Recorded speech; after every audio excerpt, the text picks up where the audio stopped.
رسول صلی اللہ علیہ وسلم خاموش پلیز مجھے بات کرنے پلیز میں بات ختم نہیں. رسول صلی اللہ علیہ وسلم نے وصیت کی تھی. اگر اللہ کو قرآن میں کہہ دیتا ہے یا رسول صلی اللہ علیہ وسلم کی وصیت ہوتی ہے کہ ابو بکر عمر کو دفن کیا جائے تو پھر پتہ چلتا اللہ راضی ہے نا. اگر نہ قرآن کی کوئی آیت ہے نہ رسول صلی اللہ علیہ وسلم کی کوئی حدیث ہے کہ یہاں پہ اس کو دفنا دو تو کس لیے دفن کیا گیا بھائی؟ کس لیے؟ کس وجہ پہ؟ پیغمبر اگر کسی قبرستان میں دفن ہے، قبرستان میں دفن نہیں ہے، وہ اپنے ذاتی پراپرٹی میں دفن ہے. پتہ ہے آپ کو رسول صلی اللہ علیہ وسلم اپنے حجرے میں مدفون ہے. حجرہ مبارک میں ان کا اپنا پراپرٹی ہے نا. عائشہ تو اپنے باپ سے تو لے کے نہیں آئی تھی نا. اس کو جہیز میں تو کچھ نہیں دیا تھا ابو بکر نے نا، ویسے اس کو فقیر بھوکا بھیج دیتا. وہ اپنے حجرے مبارک میں دفن ہے، ان کی ذاتی پراپرٹی ہے.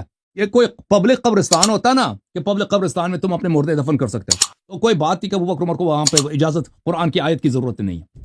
تو آپ مجھے بتاؤ یہ رسول صلی اللہ علیہ وسلم کے حجرے میں کس اجازت کے ساتھ دفن ہے ابو بکر عمر؟ حسن اللہ یاری رافضی کا ویڈیو کلپ آپ نے سنا جس میں یہ سوال کرتا ہے کہ ابو بکر عمر رضی اللہ عنہما نبی کریم صلی اللہ علیہ وسلم کے ساتھ کس حق کے ساتھ دفن ہیں. اس کا یہ دعویٰ ہے کہ ابو بکر عمر رضی اللہ عنہما کا وہاں دفن ہونا ناجائز ہے، باطل ہے، اللہ تعالیٰ کی رضا و منشا کے بالکل خلاف ہے. تو آئیے قرآن و سنت کی روشنی میں آپ کے سامنے ایسے دلائل رکھتا ہوں کہ اس کا یہ عقیدہ، یہ نظریہ بالکل باطل ہے کہ ابو بکر عمر رضی اللہ عنہما وہاں ناجائز طریقے سے دفن ہوئے، اور اس کا یہ دعویٰ کہ یہ جگہ حقیقت میں حضرت علی اور ان کی اولاد کا حق تھا، اس کا یہ دعویٰ بھی باطل ہے. قرآن کریم میں اللہ سبحانہ وتعالی فرماتے ہیں والسابقون الاولون من المہاجرین والانصار والذین اتبعوہم باحسان رضی اللہ عنہم ورضوا عنہ. سابقون الاولون میں سے مہاجرین و انصار اور احسان میں ان کی پیروی کرنے والے، اللہ ان سے راضی ہے، وہ اللہ سے راضی ہے. اور سیدنا ابو بکر عمر رضی اللہ عنہما سابقون الاولون میں سے ہیں.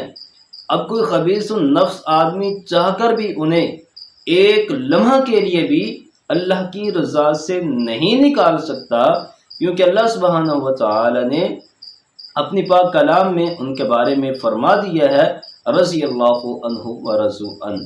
اور یہ جگہ، یہ حجرہ حقیقت میں کس کی ملکیت تھا؟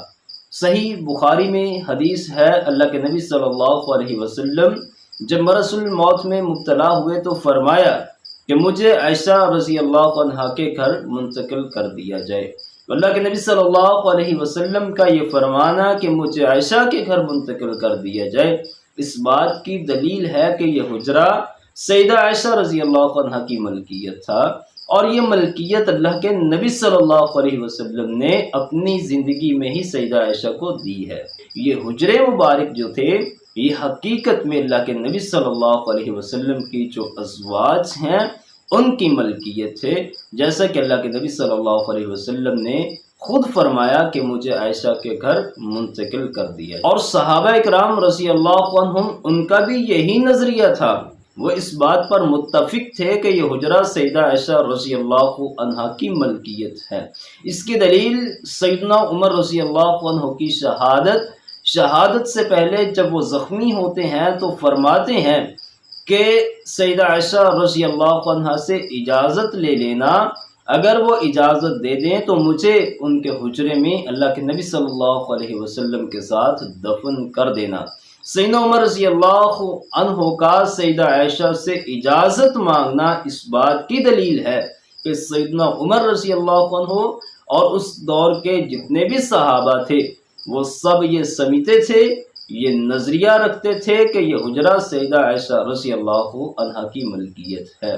اگر سیدنا عمر رضی اللہ عنہ یہ سمجھتے اور دیگر صحابہ کہ یہ حجرہ سیدنا علی اور ان کی اولاد کا حق ہے تو سیدنا عمر حضرت علی سے اجازت مانگتے، لیکن سیدنا عمر رضی اللہ عنہ نے سیدہ عائشہ رضی اللہ عنہا سے اجازت مانگی. اور حسن اللہ یاری رافضی کا یہ دعویٰ کہ سیدنا ابوبکر عمر رضی اللہ عنہما کا وہاں دفن ہونا ناجائز ہے، باطل ہے، تو اس کا یہ دعویٰ اجماع صحابہ کے خلاف ہے۔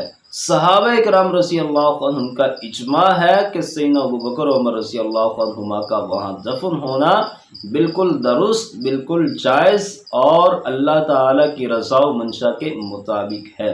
اگر صحابہ اکرام رضی اللہ عنہم سیدنا ابوبکر عمر رضی اللہ عنہما کا وہاں دفن ہونا باطل سمجھتے تو اس کے خلاف ضرور آواز اٹھاتے، لیکن کسی ایک صحابی نے بھی اس کی مخالفت نہیں کی۔ اگر کسی ایک صحابی نے بھی مخالفت کی ہے تو اس کی دلیل پیش کی جائے۔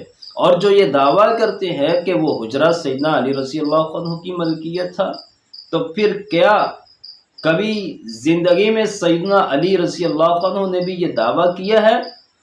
کبھی حسن و حسین رضی اللہ عنہما نے بھی یہ دعویٰ کیا ہے کہ یہ حجرہ ہمارا حق ہے؟ ایک بھی دلیل تم پیش نہیں کر سکتے کہ سیدنا علی نے اور سیدنا حسن و حسین رضی اللہ عنہما نے کہیں یہ دعویٰ کیا ہو کہ یہ حجرہ ہماری ملکیت ہے۔ یہ دعویٰ کیوں نہیں کیا؟ کیونکہ وہ یہ سمجھتے تھے کہ یہ حجرہ ان کی ملکیت نہیں بلکہ یہ سیدہ عائشہ رضی اللہ عنہا کی ملکیت